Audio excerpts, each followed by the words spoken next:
Well, it's 25 minutes to 4 on this Saturday afternoon. It's very calm. It's actually eerily still outside. So I'm just testing out all my candles for when I'm going to need them. I brought in the pumpkin. Oh, right. Hello to you too, Jack. Yeah, that's Jack saying hello. I brought the pumpkins in. There's some more stored out in the pantry, but I'll keep these here until I clear a shelf in the pantry. And just turn round here. Got some more candles on the go. There we go. So I reckon that when the worst of the storm hits, and the electricity will no doubt go down, because that happens a lot here in the west of Ireland. Over the course of a winter, you'd probably have a power down at least once a month, if not more. Sometimes it can take a few days to get the power back up, and that's just with a normal, she says in inverted commas, storm. I'll go outside in a moment, but just for the moment I want to sit down actually and have a little chat, because that's lovely. I've got my double duvet cover drying here in front of the stove. I'm thinking of all the newcomers again who've come to the channel, because the channel now it's over 9,100 subscribers, which is fantastic.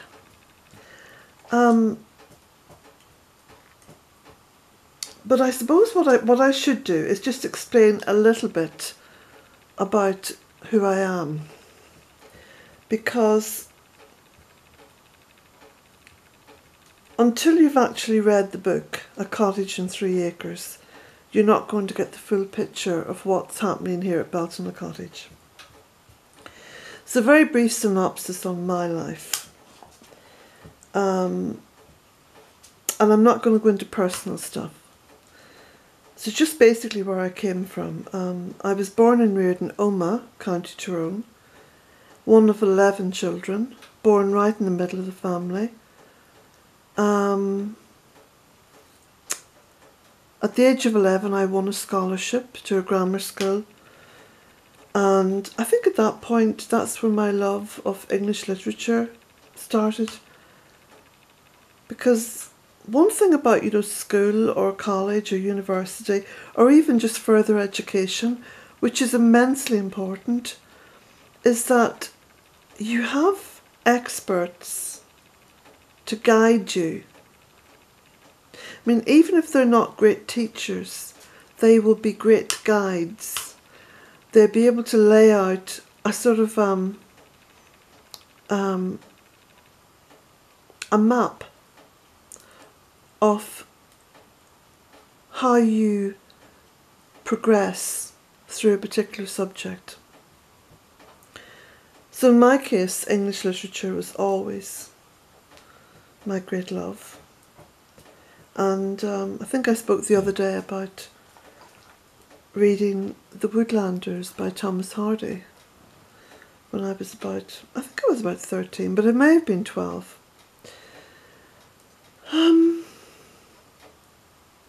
So anyway, I then, after I'd finished grammar school in Omagh, I then went to London. I spent 30 years in London, during which time I was married and had children. And at the age of 48,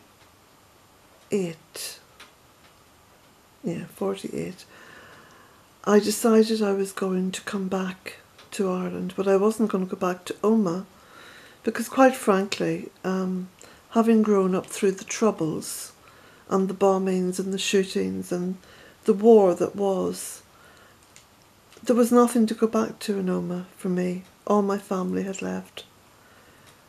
So I decided to buy what I could afford, and ended up buying this little cottage and 2.9 acres. 2.98 acres. So almost 3. We'll round it up to 3 acres. The cheapest land in agricultural terms, because it had been the most abused and had been left semi-derelict for a very long time. The rest, of course, can be traced through my website and through these videos. And if you so choose to support Bealtaine Cottage and buy the first book, A Cottage in 3 Acres, you'll find the rest in that book. For most of the 13 years that I have spent working on the Bealtaine project, I have been self-supporting.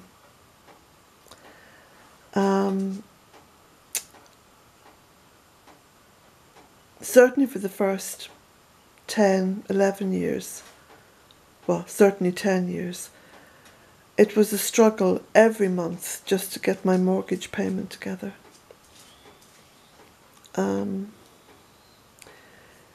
In order to be here and keep moving forward in this project, I had to give up a lot of stuff. So I gave up holidays,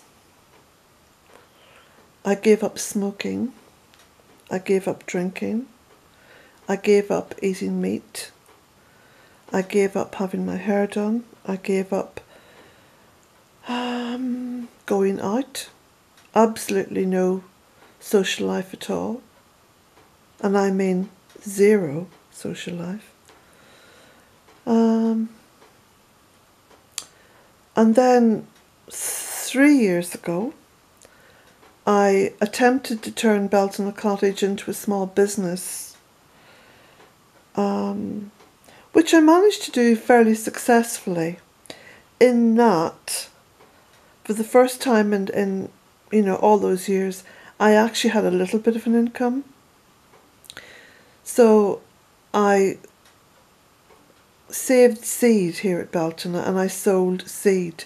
Now that provided about 1/3 of an income for me.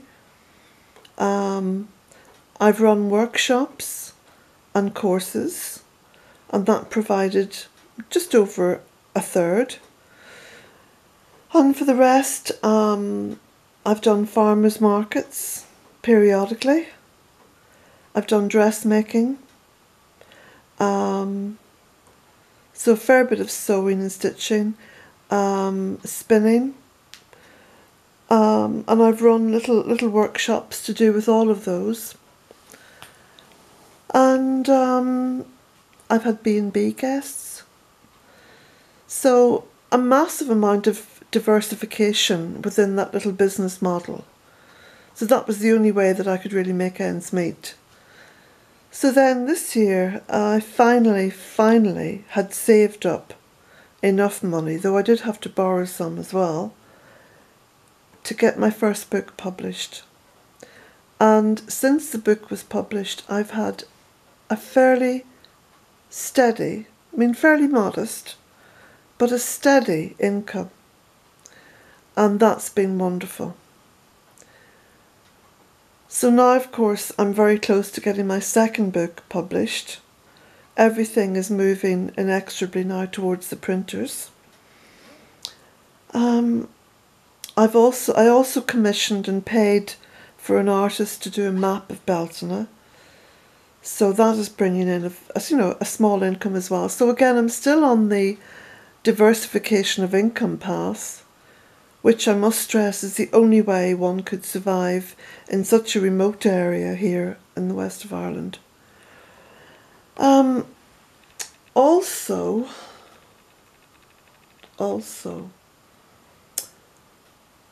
I don't actually have internet. So I've done all this, massive amount of diversification using the internet without actually having the internet. What I have is a cheap little phone which gives me a hotspot, and I use that solely for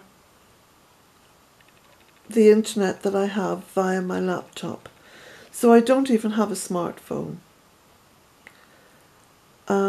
Despite all this, though, I have managed to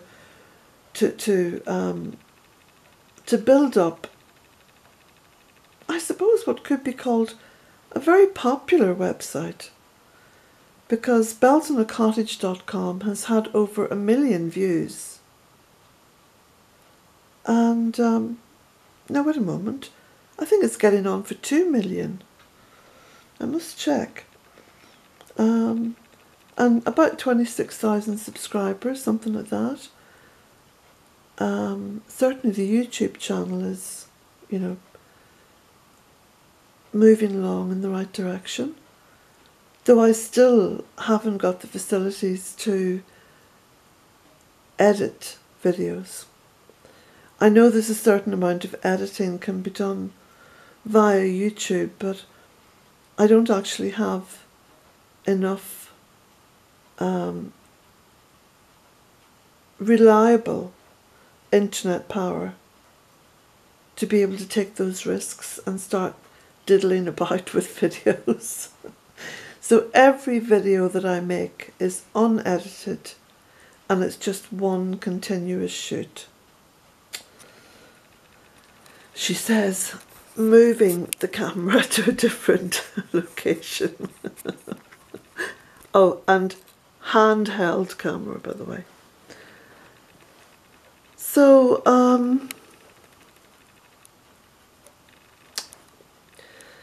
I have Jack, my dog, who is a rescue dog. I said, Jack, and here he is.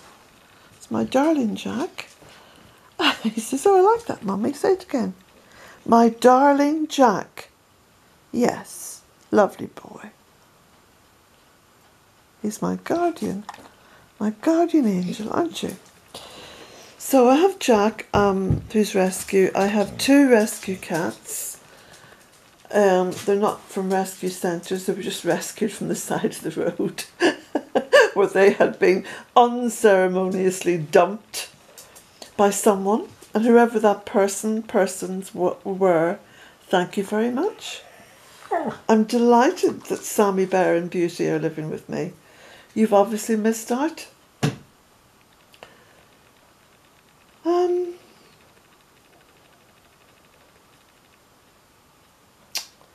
Gosh, there's probably a lot of stuff that you'd like to know. What I suggest actually is if you'd like me to answer any questions in particular, you could add those questions onto a book order or a map order. Or if you've already bought a book or a map, you could just send me a question. Because the way I see it is, if you've made the effort to do that, then I'll certainly make the effort to answer questions. I'm racking my brains now for anything else which may be of interest to you. Like I've said, I don't want to be too personal. Oh yes, I love to cook and I love to bake, and I'd really like to start a cooking channel or a baking channel, or well, both. But I would need to have a lot more subscribers on, a lot more patrons on Patreon in order to facilitate having someone come in and actually shoot a video once a week. By facilitate, I mean financially facilitate, because that's something very important to me. I do not like feeling beholden to anyone. So if I have someone here working at Bealtaine, I like to be able to pay them, and pay them well enough that there's no criticism afterwards. I'm very sensitive about that. I'm very sensitive about staying independent.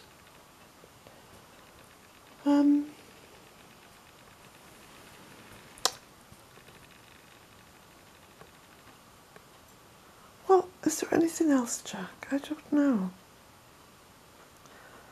I don't think so. I'll put some more wood on the fire. I've been cutting up wood here in this. Look, this is all bits of old wood.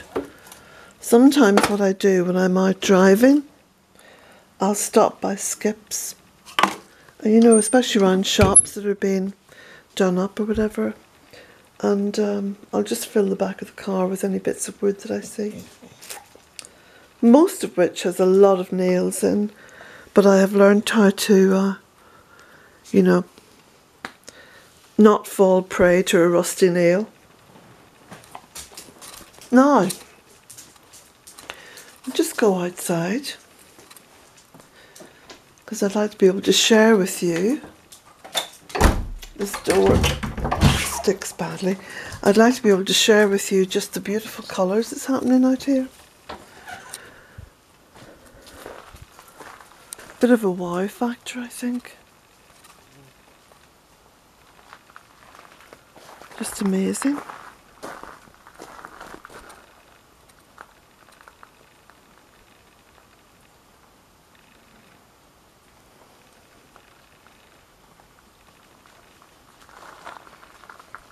Come on, Jack, we'll go around this way.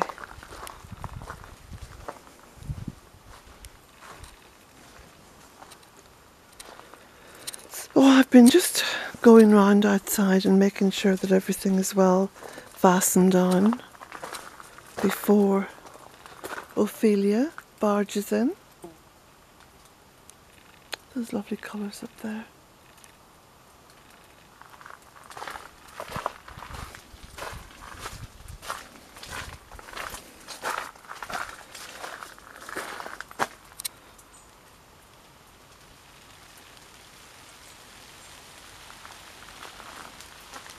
There's some rain now coming down again. I think this is a fairly normal kind of prelude to a big storm. You know, where you have rain. Because I heard on YouTube that Ophelia was kind of pushing a whole weather system in front of her. So I'm not going to stay out too long because I don't want to get wet.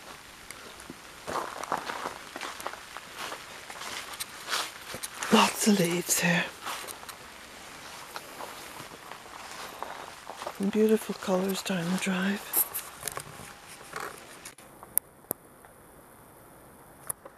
Isn't that something? Come on, Jack.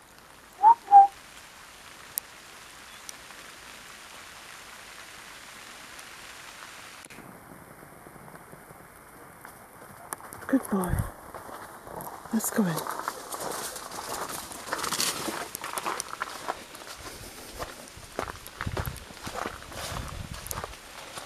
All the leaves here from the beautiful maple. Oh, Jack's having a little silly run about. I've got to stay very still sometimes when he does that, because he could knock me over. Oh, just open the door yourself, Jack. Have you opened it for me?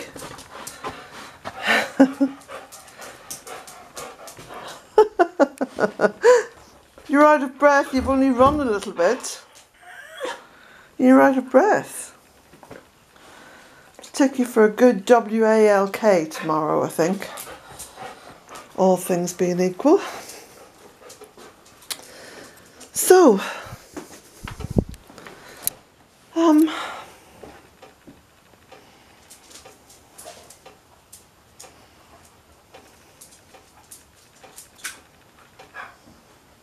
the biggest influence on my life, I think, was my grandmother.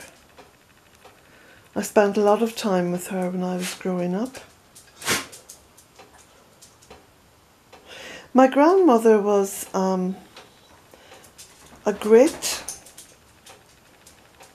facilitator of quiet. She would have her armchair parked by the fire, the open fire, and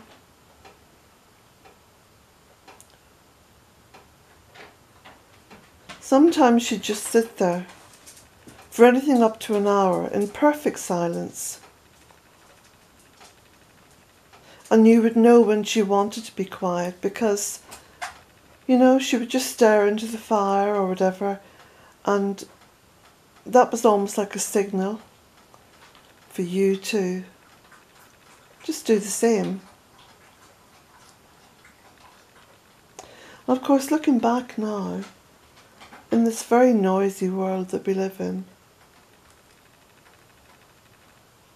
that was a great gift.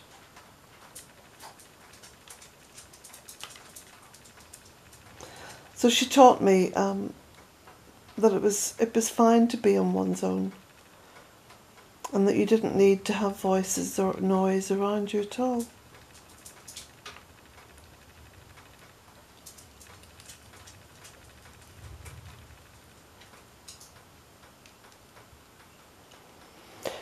So,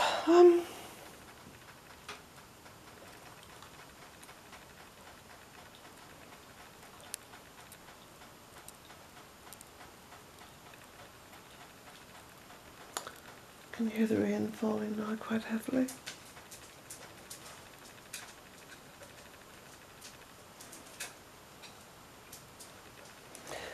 So there we go. I suppose the storm update is that it's very wet, and we're experiencing steady rainfall, but it's not heavy. And apparently this is, I think, only the second hurricane that Ireland has ever experienced. The last one was Hurricane Debbie, I think it was, in 1961. So it'll be very interesting now to see what happens. I suppose tomorrow afternoon, evening, we'll start to get some of the effects, start to feel some of the effects of Ophelia.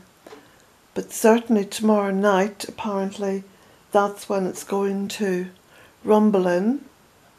And Monday afternoon, we're going to be rocking a bit here, I think. So that's it. That's this little video on today, Saturday, I think it's the 14th of October. So blessings to you all.